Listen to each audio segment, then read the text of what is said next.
Здравствуйте. Сегодня мы поговорим с вами о предложном падеже существительных. Саламатсыздарбы, бүгүн биз затааточтордун предложный падежи жөнүндө сүйлөшөбүз. Бул падеж о ком, о чем деген суроолорго жооп берет. Биз кыргызчага отура турган болсок, бул ким жөнүндө, эмне жөнүндөгүндү билдирет. Көңүл буруңуз. Предложный падеж от слова предлог. То есть падеж всегда употребляется с предлогом.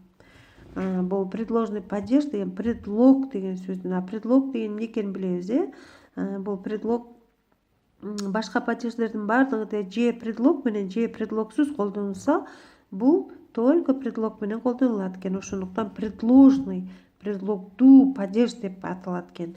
Кайсыл предлогдор менен колдонулат бул? Предлог о менен колдонулат экен. Предлог в жана на менен колдонулат экен. Эми карап көрөлү. Предлог о менен колдонулганда бул ким жөнүндө, эмне жөнүндө болуп жатканын билдирет экен сөздүн. Мисалы, говорили о погоде. Аба ырайы жөнүндө сөз кылдык. О футболе, футбол жөнүндө. О зарплате, эмгек акы жөнүндө. О зиме, кыш жөнүндө. Думаю о тебе. Сен жөнүндө ойлоном. О жизни, жашоо жөнүндө ойлоном. Мечтаю о доме, о машине. Үй жөнүндө, машина жөнүндө самайм дейт. Бул предлог о болду. Бул эмне жөнүндө, ким жөнүндө болуп жатканын билдирет экен.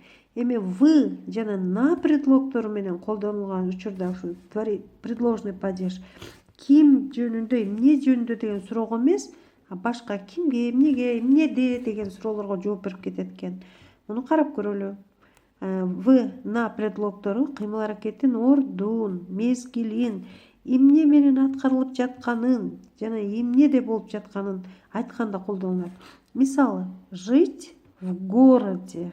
В чем? В городе, шаарда жашоо. Эмнеде болуп жатканын көрсөтүп атат. На острове жить.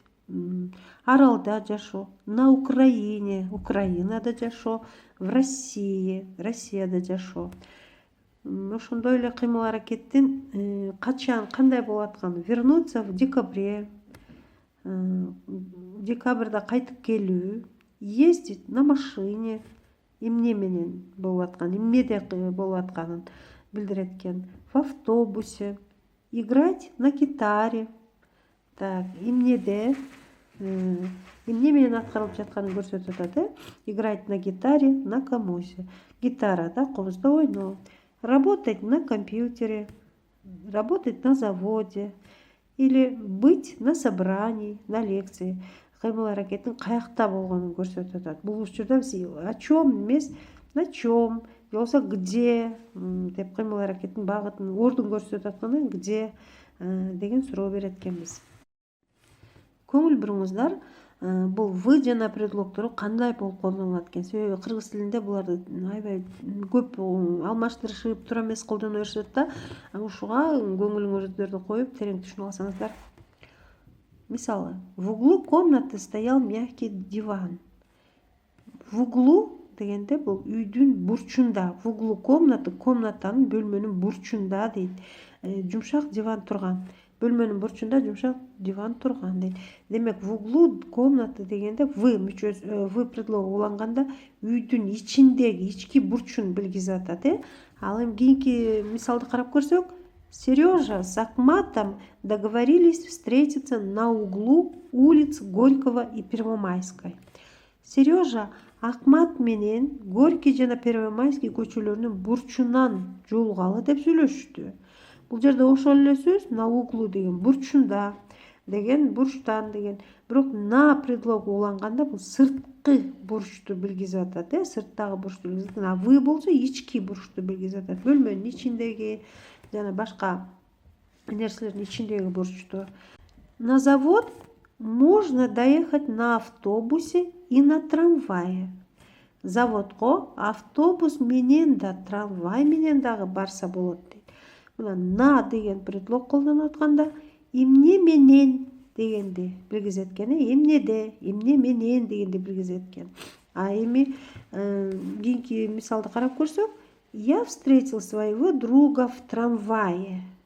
Ошол эле трамвая деген, трамвайда деген сөз мына вы мүчөсү, вы предлог менен колдонулганда ал трамвайдын ичинен мына мен трамвайдан досумду жолуктурдум дегенди билгизип атат. Ошол бир нерсе менен бара турган болсок, мисалы на автобусе, приехали на поезде, на самолете, на такси приехали деп айтсак болот экен. Ал эми ошо таксинин ичинен болсо, в такси я потеряла кошелек, или такси я встретила кого-то деп айтсак болот экен. Мисалы да, мы ехали в Москву на поезде. Биз Москвага поезд менен келаттык.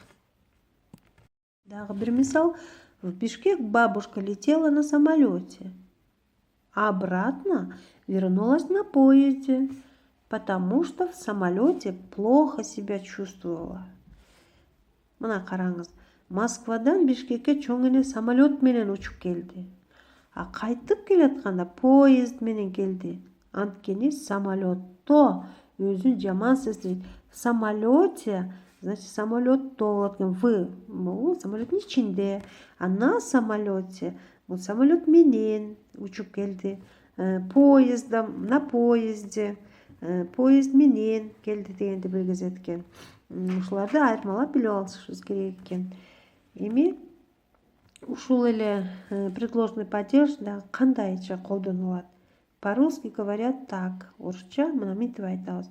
Работаю в больнице, деп, в офисе, в конторе, в банке, в области, в районе, в компании деп айтсак, кээ бир сөздөр на предлог менен колдонулат экен предложный падежде, бирок бул маанисин анча өзгөртпөйт, жөн эле ошол сөздөр менен эле колдонулат экен. Кайсы сөздөр менен? Мисалы, работаю на ферме, на фирме, на поле, на вокзале, на стройке, на базаре или на почте, на станции десек, на предлог колдонулат.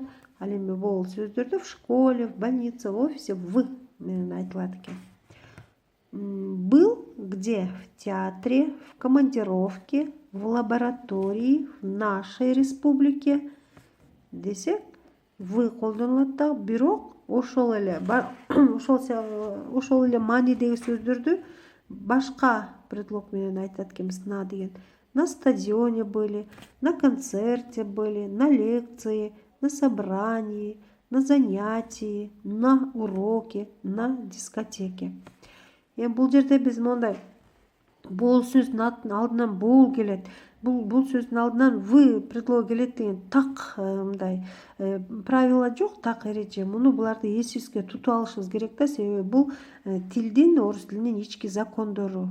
Тилди алып жүргөн адамга ал түшүнүктүү, а бизге бир аз кыйыныраак болушу мүмкүн, бирок буларды эсибизге тутуп алсак, бара-бара көнүп кетебиз да, оңой болуп калат. Ошондой эле большинство существительных в предложном падеже имеют окончание «е». Бул зататочтордун көпчүлүгү предложный падежде «е» деген мүчө уланып өзгөрүлөт. Мисалы, бул көпчүлүгү дегенибиз бул орус женский роддогу дагы, мужской роддогу дагы, средний роддогу сөздөр деле көпчүлүгү ошо «е» мүчөсү менен уланып жазалат экен. Мисалы, в городе, мужской роддо город деген сөзгө «е» мүчөсү уланат. Деревня, көрдүңүздөрбү, бул женский роддогу сөзгө деле деревня дегенге «е» мүчөсү болуп өзгөрүлүп жасалып атат. В селе, село, средний роддогу сөзгө дагы «е» мүчөсү уланып атат. На земле, земля деген сөздүн «я» мүчөсү «е» болуп өзгөрүлүп атат. Мына көбүнчө зататоштор ушу «е» мүчөсү менен уланып жасалат экен предложный падежде. Так, в чём? Или где? В городе, в деревне, на земле, в селе. Ошондой эле «и» мүчөсү менен дагы жасалат экен. Бул кайсыл зататоштор? Кайсыл зататоштор? Булар женского рода. Женского рода на мягкий знак. Көбүнчө женский роддогу кээ бир сөздөр мягкий знак менен бүтөт дегенбиз. Мисалы, тетрадь, речь, боль, медаль, деталь, соль жана башка там көп сөздөр бүтүп өткөн мягкий знак менен ось деген суффикс менен бүткөн сөздөрдүн баардыгы женский родко кирет. Мягкий знак менен бүткөн сөздөр ошолор и деген окончание болот экен. Ушундай и деген мүчө уланат экен. Мисалга алсак, в чем мы писали? В тетради. Так, в речи. В чем ошибки? Ошибки в речи. Сөздө, сүйлөгөндө каталар десек. Также ошондой эле и мүчөсүн морокей ия, ие, и менен бүткөн сөздөр дагы уланат экен. И мүчөсү ушул сөздөргө да уланат экен. Мисалы, собрание. Ие менен бүтүп атабы, творить предложенный падежде на собрании. На чем? На собрании. Или где? На собрании. Планетарий деген сөз бар. Где? В чем? В планетарии. Так, лекция десек. Где? На лекции был. Или на чем? На лекции.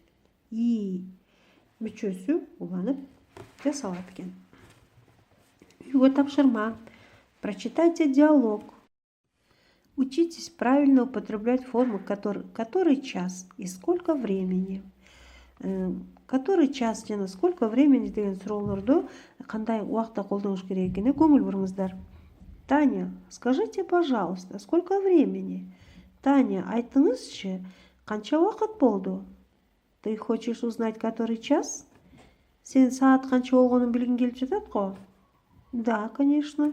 Не все ли равно, как спросить, сколько времени или который час? Ооба, билгим келип жатат.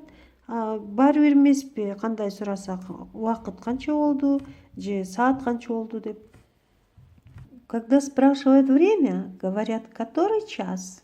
Сааттын канча болгонун сураганда, мезгилдин убакытын, который час, саат канча болду деп сурашат. А когда же нужно говорить, сколько времени? Канча убакыт болду деп кайсы убакта сураш керек? Форма «сколько времени» обозначает сроки выполнения работы, когда указывает время от и до. Так. Убакыт канча болду деген форма бул мөөнөтүн, ишти аткаруу мөөнөтүн, канча башынан аягына чейин канча убакыт өткөндүгүн көрсөтөт. Понятно. Скажите, пожалуйста, который час? Түшүнүктүү. Эми айтыңызчы, саат канча болду? 5 минут третьего. А куда ты торопишься? 2-ден 5 минут өттү. А сен каяка шашатасың?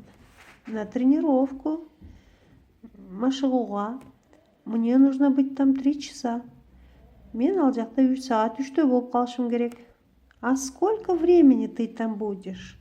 Сен канча убакыт болосуң ал жакта? Часа полтора. 1,5 саатча.